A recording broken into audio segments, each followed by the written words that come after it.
Hello everyone, welcome to discover study with me Preeti Bora. तो आप सबको पता ही है कि मैं पॉलिटिकल थ्योरी कवर करा रही हूँ, जिसमें मैंने ऑलरेडी बहुत सारे कॉन्सेप्ट्स कवर कर रखे हैं। तो दोस्तों, मैं ऐसे ही पॉलिटिकल कॉन्सेप्ट्स कवर करती रहती हूँ। तो रेगुलर अपडेटेड रहने के लिए मेरे चैनल को सब्सक्राइब करें एंड मैं जैसी कोई वीडियो डालूँ आपके पास नोटिफिकेशन आ जाए, इसके लिए बेल आइकन को जरूर प्रेस करें। तो जो भी इस वीडियो को फर्स्ट टाइम देख रहा है वो इस स्लाइड को एक बार पॉज करके देख सकता है कि मैंने ये सारे टॉपिक्स कवर करा रखे हैं ऑलरेडी इस प्लेलिस्ट में, एंड वो एक्सेस कर सकता है ये प्लेलिस्ट। लास्ट टॉपिक हमने पढ़ा था मल्टीकल्चरलिज्म, जिसमें हमने देखा था कि मल्टीकल्चरलिज्म होता क्या है, उसका मीनिंग क्या है, मल्टीकल्चरलिज्म और लिबरलिज्म कैसे अपोजिशन में है, क्या स्टेप्स है जिसके थ्रू हम प्रमोट कर सकते हैं कल्चरल डाइवर्सिटी, और क्या मतलब चैलेंजेस हैं मल्टीकल्चरलिज्म के अगेंस्ट। और इसमें हमने डिस्कस किया था विल किमली का एंड एमी गटमैन का पॉइंट ऑफ व्यू। तो दोस्तों, इसी को हम आगे लेके बढ़ेंगे आज की इस वीडियो में। मल्टीकल्चरलिज्म, जिसको हम हिंदी में बहुसंस्कृतिवाद भी कहते हैं, इसमें आज हम कवर करेंगे क्रिटिसिज्म एंड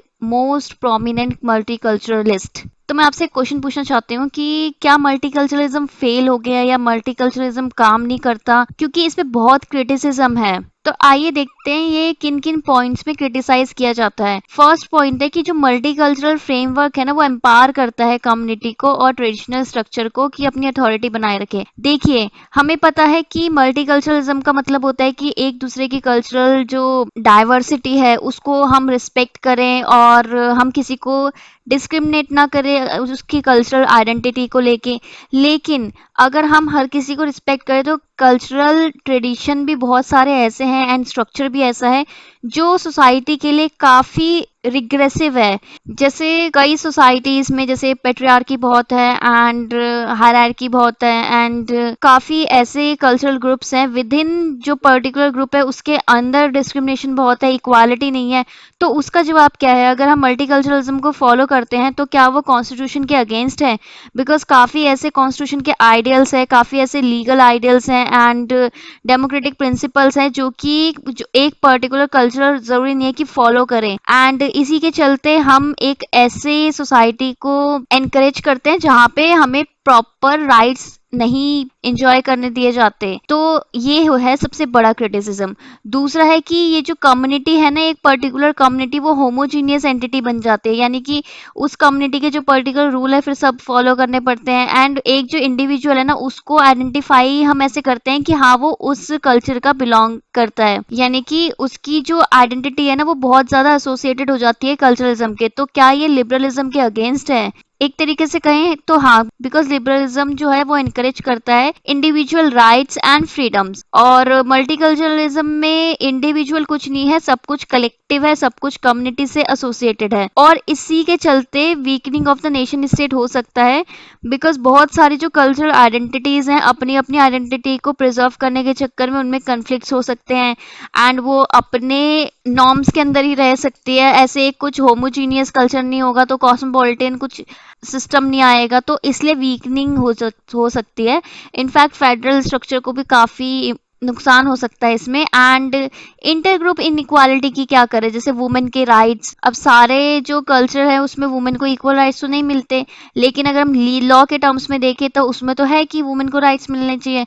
अगर हम कल्चरल वाला लॉ अपनाते हैं, यानी कि जो ट्रेडिशनल लॉ है, कस्टमरी लॉ है, उसको हम प्रेफरेंस देते हैं ओवर लीगैलिटी, तो क्या हो जाता है? तो ये हो जाता है कि आप उनको पूरी छूट देते हो कि आप वो अपने हिसाब से कुछ भी लॉस बना सके। एंड तब जो पर्टिकुलर स्टेट में लॉ एंड ऑर्डर की सिचुएशन है ना एंड उनकी रिस्पेक्ट है वो कहीं ना कहीं चैलेंज हो जाती है। और कल्चरल डिस्क्रिमिनेशन भी हो सकता है कि एक दूसरे के जो कल्चर है वो आपस में कॉन्फ्लिक्ट में हो रादर देन हार्मोनी के। और redistribution of resources and opportunity, अगर एक पर्टिकुलर एरिया में बहुत सारे कम्युनिटीज हैं उनको हम अलग से वो अपने आप को आइडेंटिफाई करते हैं, तो ये रीडिस्ट्रीब्यूशन कैसे होगा? लोग डिवाइड होते हैं और ये ऐसा ही जो अगर डिवीजन है वो डिस्टेबलाइज कर देता है, यानी कि डिसेबल कर देता है एंड डिस्ट्रॉय कर देता है बॉन्ड को, मतलब जो बॉन्ड जो रिलेशनशिप लोगों के बीच में थी as a human being, as humanity, और उनको एक पर्टिकुलर बॉन्ड से रिप्लेस कर लेता है जो कि होता है कि कम्युनिटी से एसोसिएटेड। अब क्रिटिसिज्म में एक प्रोपोनेंट है ब्रांट बेरी, उन्होंने कहा था कि जैसा कि मल्टीकल्चरलिज्म है ना वो लिबरल वैल्यूज को इतना ज्यादा इंपॉर्टेंस नहीं देता इसलिए वो इनकंसिस्टेंट है लिबरलिज्म से, और इसलिए उसको रिजेक्ट करना चाहिए। यानी कि वो इंडिविजुअलिटी के अगेंस्ट है, वो कलेक्टिव ऑर्डर में बिलीव करता है, एंड इंडिविजुअल जो राइट्स एंड ड्यूटी है उनको इतनी इंपॉर्टेंस नहीं मिलती, हालांकि कलेक्टिव राइट्स मिलते हैं। अब कलेक्टिव राइट्स में सबकी विल हो या ना हो, सब तो मतलब एकदम फ्रीडम आपकी बिल्कुल रिस्ट्रिक्ट हो जाती है, आपको कलेक्टिव डिसीजन के हिसाब से चलना पड़ता है, जो कि अगेंस्ट है आपके फ्रीडम और राइट्स के।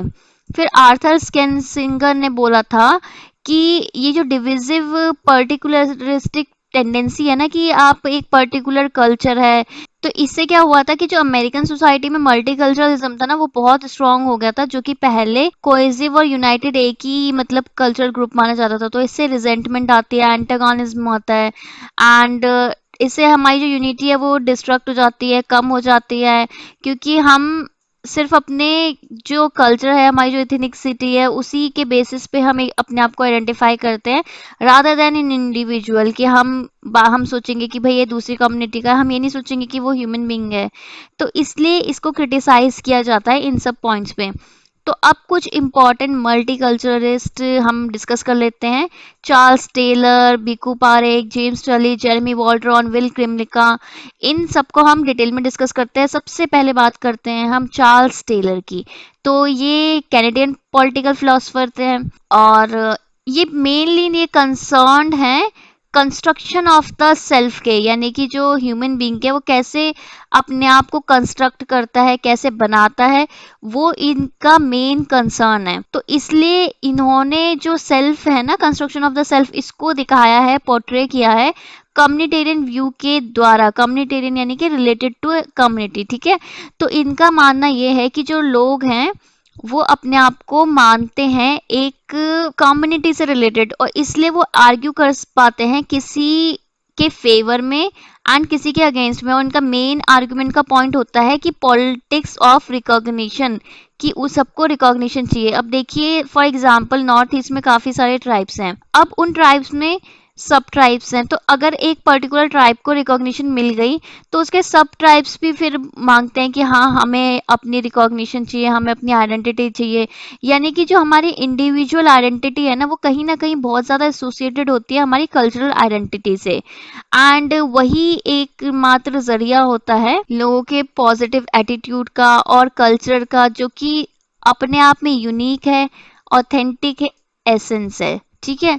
तो इन्होंने बेसिकली जो हमारे सोचने का तरीका है ना, जैसे लिबरलिज्म में क्या होता है कि सबको फ्रीडम है सोचने का, freedom of thought and all, तो उसको कनेक्ट किया है कम्युनिटेरियन आइडेंटिटी से, यानी कि जो हम कम्युनिटेरियन आइडेंटिटी चूज कर रहे हैं वो भी तो हम खुद ही कर रहे हैं। तो इनका ये मानना है, एंड इनका जो पॉपुलर वर्क है वो दो हैं। फर्स्ट कि सोर्सेस ऑफ द सेल्फ, ये इनकी बुक आई थी 1992 में, एंड दूसरा multiculturalism and the politics of recognition. अब बात कर लेते हैं भीखू पारेख की। तो भीखू पारेख के बारे में बात करें तो ये ब्रिटिश पॉलिटिकल थ्योरिस्ट है, ठीक है। इन्होंने एडवांस किया pluralist theory of cultural diversity, यानी कि जो कल्चरल डाइवर्सिटी है वो प्लूरल है, यानी कि प्लूरल मतलब अनेक है, और वो हाईलाइट करता है कि क्या लिमिटेशन है लिबरल मल्टीकल्चरलिज्म की। अगर हम मल्टीकल्चरलिज्म अपने आप में देखें तो बहुत ही डाइवर्स है, जरूरी नहीं है कि वो लिबरलिज्म के बिल्कुल ही अगेंस्ट है। ऐसा भी हो सकता है ना कि दो कल्चर बिल्कुल हार्मोनी में रह रहे हो, कॉपरेशन का मामला उनके बीच में, तो कैसे ये अनेक जो कल्चरल डाइवर्सिटी है वो रोल प्ले करती है एक इंडिविजुअल के डेवलपमेंट में। तो इनका जो डायलेक्टिकल इंटरप्ले है, डायलेक्टिकल मैंने पहले भी बताया था जब मार्क्सिज्म डिस्कस किया था कि थीसिस, एंटीथीसिस एंड सिंथेसिस। तो अगर आपको डिटेल में पढ़ना है तो आप मार्क्सिज्म वाली वीडियो में देखिए डायलेक्टिकल मटेरियलिज्म।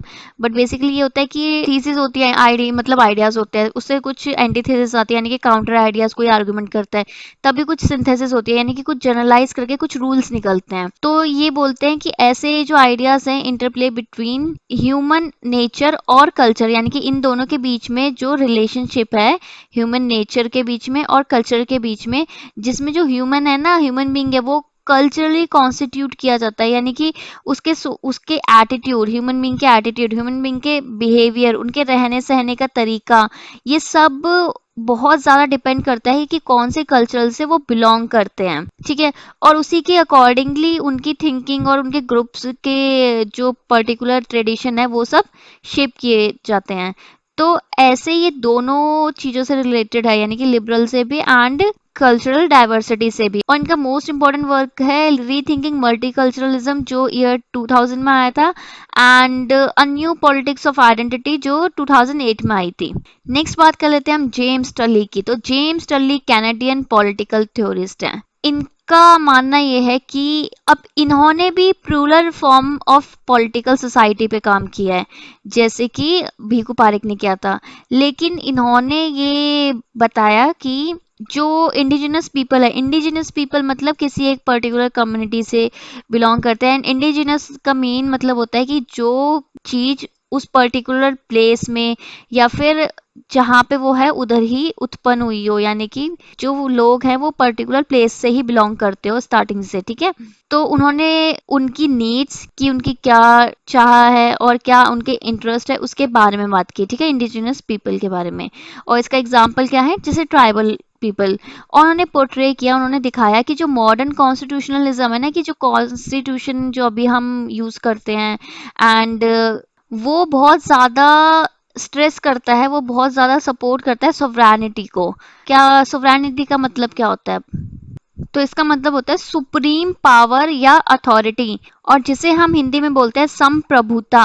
और यूनिफॉर्मिटी जिसको हम बोलते हैं समानता। एंड साथ ही साथ मैं बताती हूँ कि कॉन्स्टिट्यूशनलिज्म का मतलब होता है संविधानवाद। तो ये बिल्कुल सुप्रीम पावर एंड एक जैसे सब होने चाहिए उस पे बिलीव करता है जो मॉडर्न कॉन्स्टिट्यूशन होता है। एंड ये एक तरीके से इंपीरियलिज्म है, इंपीरियलिज्म जिसे हम हिंदी में साम्राज्यवाद भी बोलते हैं, जो कि डिनाई करता है जो indigenous mode of self government की, उनको सेल्फ गवर्नेंस नहीं करने दी जाती है। एंड जो नॉर्मल कॉन्स्टिट्यूशन के हिसाब से रूल चलता है वही उन पे लागू होता है। एंड लैंड अप्रोप्रिएशन, हालांकि इंडिया के केस में देखें तो हमारे पास 5th शेड्यूल है, हमारे पास 6th शेड्यूल है कॉन्स्टिट्यूशन में। एंड बहुत सारे ऐसे लॉज है जो हमने शेड्यूल 9 के अंदर रख के, और इनको स्पेशल राइट्स दिए हैं। फॉरेस्ट राइट्स एक्ट भी है। एंड तो इनका मोस्ट फेमस वर्क था स्ट्रेंज मल्टीप्लिसिटी, जो कि 1995 में आए थे। अब बात कर लेते हैं हम जेरेमी वॉल्ड्रॉन के बारे में। जेरेमी वॉल्ड्रॉन जो कि एक न्यूजीलैंड से बिलोंग करते थे and legal and political theorist थे। इन्होंने एक कॉस्मोपॉलिटन अंडरस्टैंडिंग बनाई थी मल्टीकल्चरलिज्म की, जिसका मेन फोकस था हाइब्रिडिटी। अब देखिए कॉस्मोपॉलिटन क्या होता है। कॉस्मोपॉलिटन अगर हम इस ग्लोबलाइज्ड वर्ल्ड में देखें कि सब लोग इंटरकनेक्टेड हैं, तो कॉस्मोपॉलिटन का मतलब होता है कि जो लोग बहुत सारे रीजन से या फिर बहुत सारी कंट्री से बिलोंग करते हैं तो उनको कॉस्मोपॉलिटन स्ट्रक्चर बोलते हैं। वो पॉलिटिकल, सोशल, इकोनॉमिक कैसा भी हो सकता है, मतलब डिफरेंट डिफरेंट कंट्रीज से सारे आइडियल्स लेना। और इन्होंने मेन फोकस डाला था राइट्स ऑफ हाइब्रिडिटी पे। हाइब्रिडिटी मतलब, हाइब्रिड का क्या मतलब होता है? हाइब्रिड का मतलब होता है कि अलग अलग जो स्पीशीज होती हैं वो अगर साथ में रहें तो।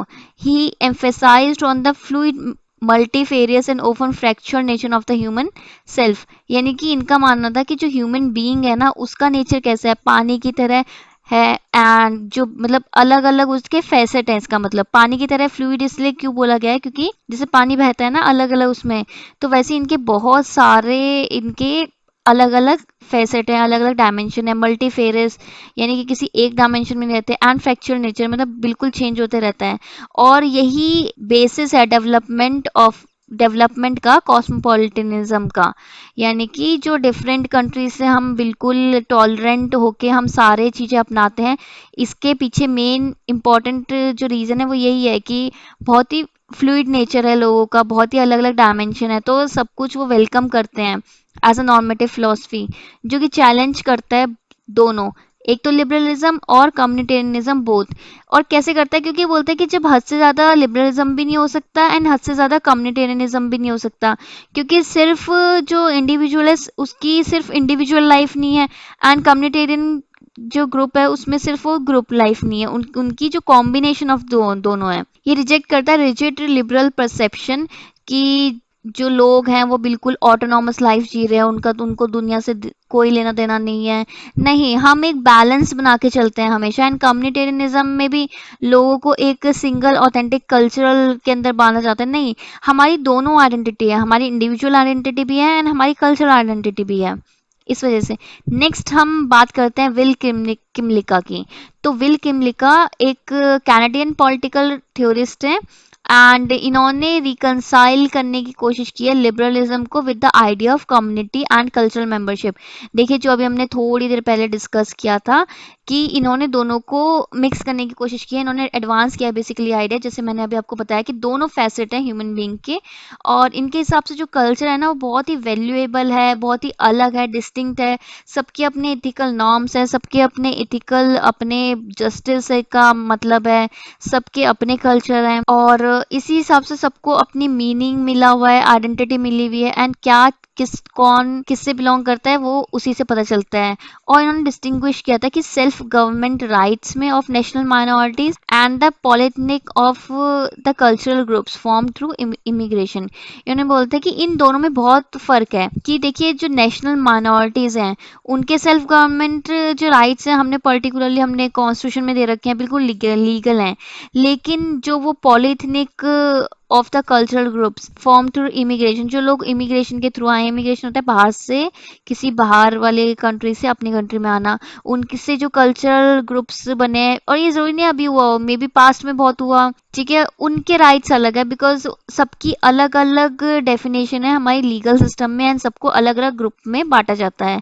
एंड इनके मोस्ट फेमस वर्क है मल्टीकल्चरल सिटीजनशिप 1995 में आई थी, मल्टीकल्चरल ओडिसी जो कि 2007 में आई थी। तो दोस्तों ये है हमारा रैप अप मल्टीकल्चरलिज्म में, एंड नेक्स्ट वीडियो से हम कवर करेंगे फेमिनिज्म। तो दोस्तों वीडियो खत्म करने से पहले मैं आपको बता दूं कि मैंने पॉलिटिकल थ्योरी एंड कॉन्स्टिट्यूशन की वीडियो ऑलरेडी बना रखी है, तो आप उसको वहां से रेफर कर सकते हैं सारे कोर्सेज। एंड इस वीडियो को लाइक करें, कमेंट करें, सब्सक्राइब करें चैनल को, एंड शेयर ज़रूर कीजिए ताकि मेरी भी रीच बढ़े। Thank you, have a nice day. मैं मिलती हूँ आपसे नेक्स्ट वीडियो में, तब तक के लिए बाय बाय।